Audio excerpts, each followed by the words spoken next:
Does President Trump believe that President Obama should go to jail for something? Look, the president believes that this matter needs to be thoroughly investigated, and anyone convicted of crime should be held accountable in this country. Go ahead. You never seen it? No. He gets a glass of Flint tap water, and I swear to God, he drinks it like this.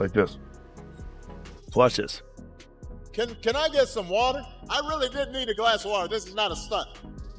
Usually when something isn't a stunt, you have to say It's that. 100% a stunt. When was the last time a president stopped a speech to ask, can I get a glass of water? They would never do that. They would have water ready for him.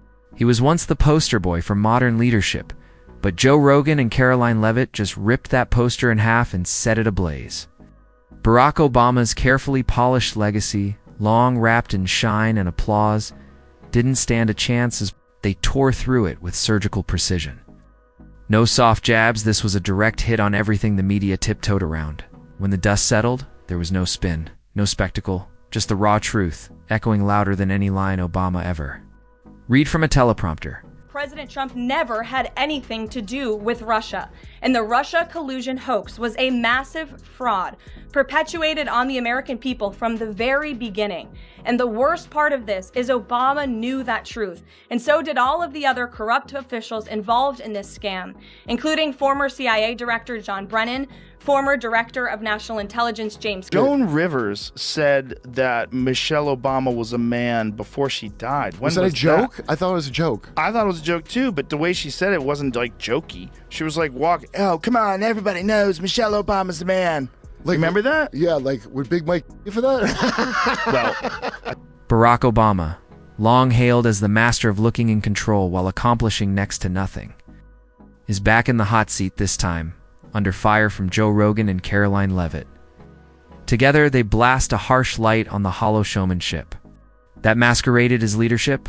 If running a country were scored like a UFC fight, Obama would have been flat on the mat long before his second term. But with the media playing cheerleader and a Nobel Prize handed to him like a party favor, he floated through 8 years like a smooth-talking hologram with perfect lighting. On another matter, over the past few days, Director of National Intelligence Tulsi Gabbard has unveiled shocking new evidence that former President Barack Obama and top aides in the Obama administration conspired to subvert President Trump's 2016 election victory and undermine the democratic will of the American people. Joe Rogan barely had to scratch the surface. Obama's presidency practically roasts itself. It was the political equivalent of an overproduced Netflix special. All buzz, no bite. Adored mostly by people who think hope and change means swapping to a sleeker PowerPoint template. The man who promised unmatched transparency made duct tape look like clear glass.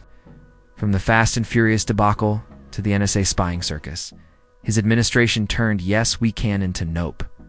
You're not allowed to know? it's a volume and go full screen. What you know now, do you wish you had a third term? You know what, if I could make an arrangement where I had a stand-in, a front man or front woman, and they had an earpiece in, and I was just in my basement in my sweats looking through the stuff, and then I could sort of deliver the lines, but somebody else was doing all the talking and ceremony, I'd be fine with that. We know he wasn't really running the country. Yeah.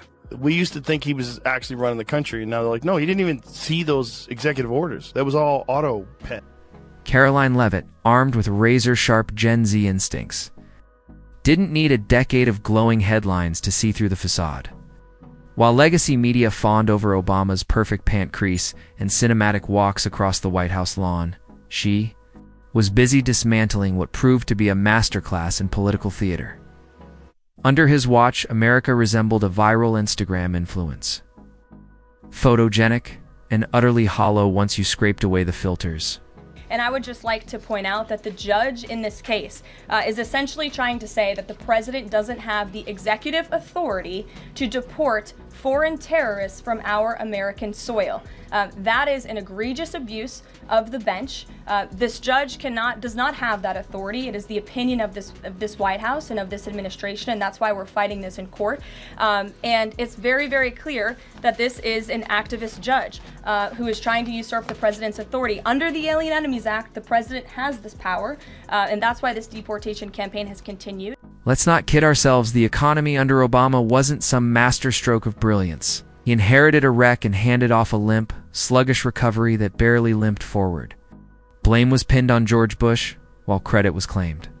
For every minimum wage gig that popped up under a golden arch, the rebound was so slow it could have used a narrator and commercial breaks. The only real booms during his tenure? The National Detan may be Joe Biden's ever-expanding collection of awkward sound bites.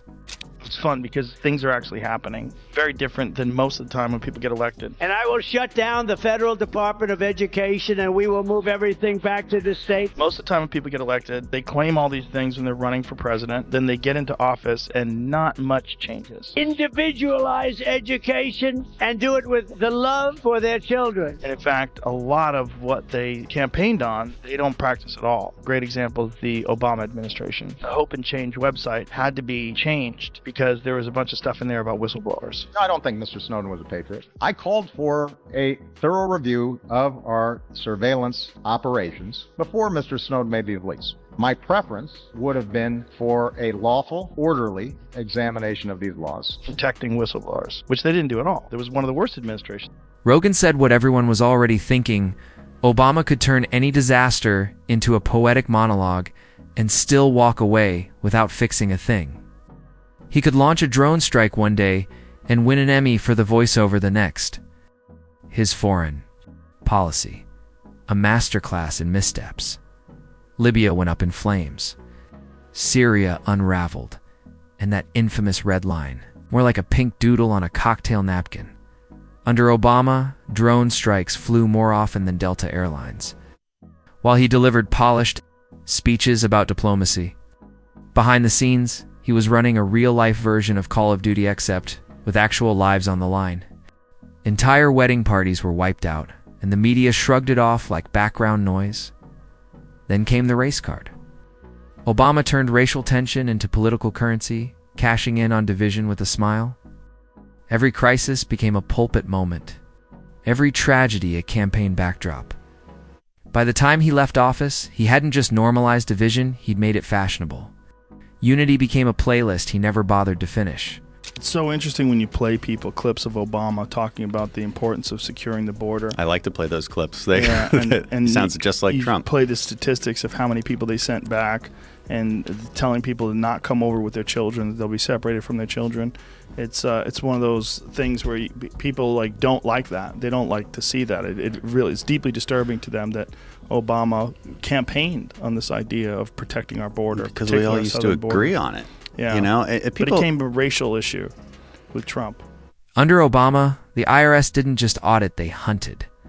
Tea Party groups were flagged like they were plotting a casino heist. While real foreign threats got them, maybe they just need a hug treatment. Benghazi morphed into a bureaucratic ghost story starring Hillary Clinton, with Obama playing the guy who blamed a YouTube video before vanishing into the backdrop. Accountability under his watch was about as rare as a coherent Joe Biden anecdote. Joe Rogan carved into that legacy like a surgeon with a grudge.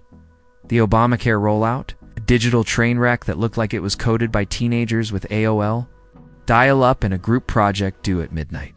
And Keep Your Doctor was tossed around like party favors. And the site crashed harder than Hunter Biden's browser history. Meanwhile, CNN treated Obama like he was untouchable. He could trip over a puppy, and they'd call it a masterclass in grace under pressure.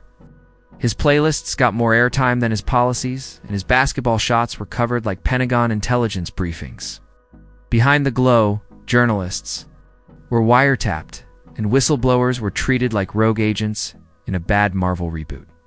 60% of the injunctions by partisan activists in the judicial branch have come against President Donald Trump, and 92% of those have been from Democrat-appointed judges.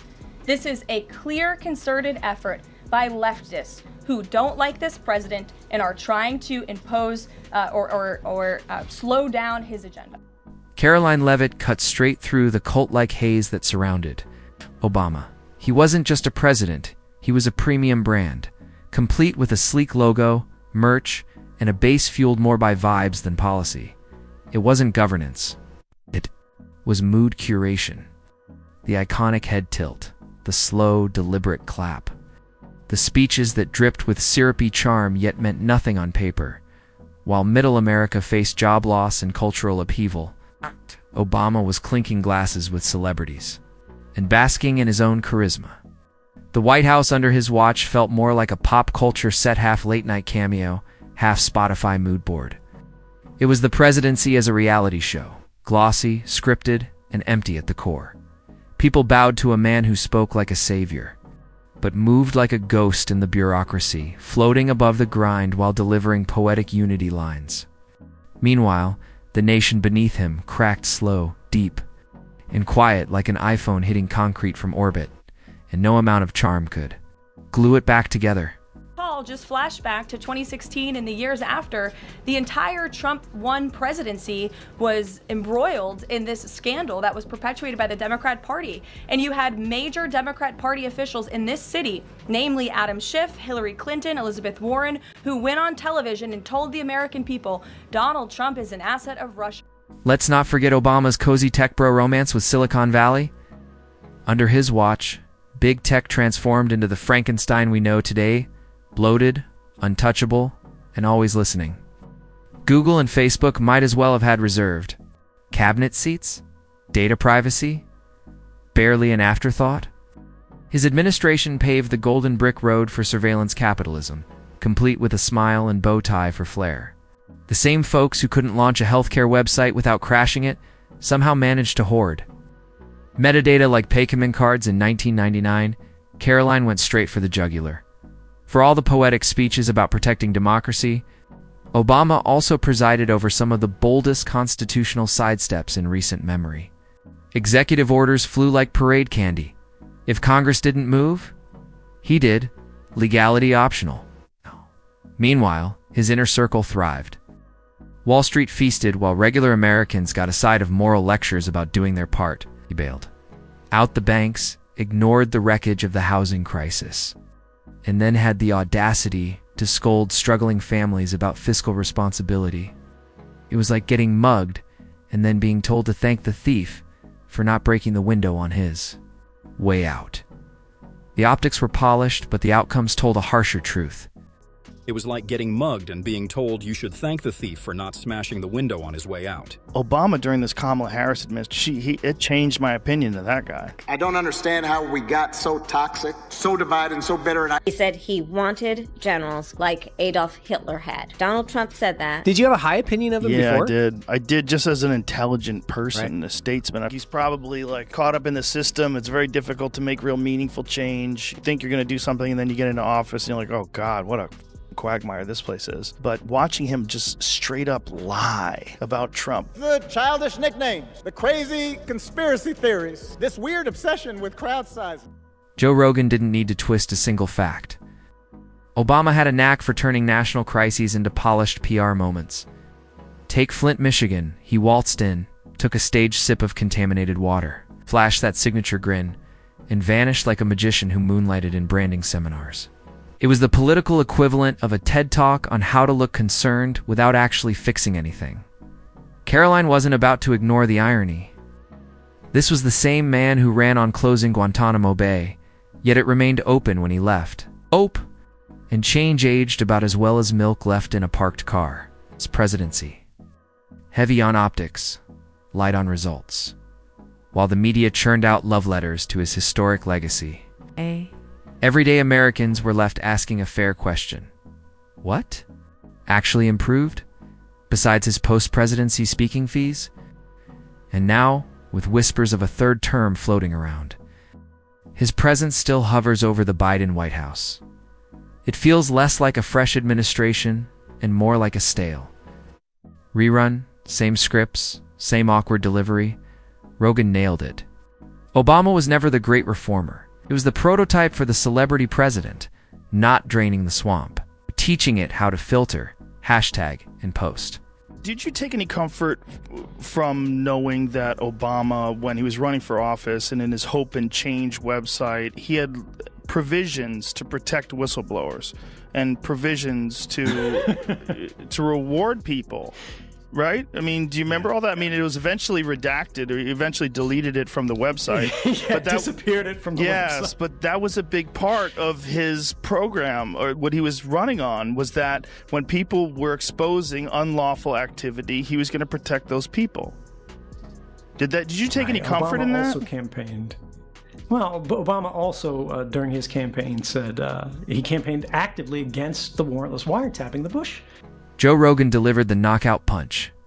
Obama's presidency wasn't a revolution, it was a meticulously staged illusion. A Broadway-caliber production for the global elite, complete with applause, cues, a teleprompter, and a carefully crafted aura. And, like all illusions, the magic fades the moment the clapping stops. But Obama didn't exit the stage when he left office. He just switched to a bigger, more profitable venue. Cue the post-presidency victory tour, Netflix, mega deals, chart-topping memoirs, and podcast appearances so immaculately lit they could pass for magazine shoots. The self-proclaimed champion of the working class now rakes in speaking fees that make most Americans' yearly salaries look like pocket change. His second act wasn't about service. It was about brand expansion. Streaming in 4K? Meanwhile, inflation soared. And cultural divisions deepened under the very woke idealism he helped glamorize. And Obama, relaxing on Martha's Vineyard, sharing cinematic drone shots of his beachfront estate like a lifestyle. Influencer. It's the same man who once warned about rising sea levels, now lives oceanside, as if climate change politely skips his zip code. Gatsby would envy it, and the irony could use its own mailing address. While publicly pretending to engage in a peaceful transfer of power, in private, former President Obama went to great and nefarious lengths to try to sow discord among the public and sabotage his successor, President Trump. The new evidence released by the Director of National Intelligence, who is here with me today, confirms that the Obama administration manufactured politicized intelligence, which was later used as the justification for baseless smears against President Trump. Meanwhile, the country stayed broken in ways Obama never even pretended to fix. Racial tensions deepened, political tribalism went full nuclear, and social trust vanished like a signal in the middle of nowhere. But no worries Obama would toss. Out a polished tweet, slap on a hashtag, and stroll off like he'd just solved world peace with a retweet. His crisis playbook never changed. Narrate the chaos with poetic flair, then vanish before the hard work began. Joe Rogan didn't sugarcoat. Obama turned leadership into an aesthetic. His presidency was a masterclass in looking effective while doing the bare minimum. The average American got stuck with flat wages, shrinking freedoms, and more division. While Obama collected standing ovations at coastal cocktail parties and glowing praise from foreign press enchanted by his smooth delivery. And here's the kicker. Democrats still clutch his image like a political security blanket, parading his legacy around as if nostalgia could fix today's disasters. He promised change but delivered the most elegant slideshow on how to stand still in history.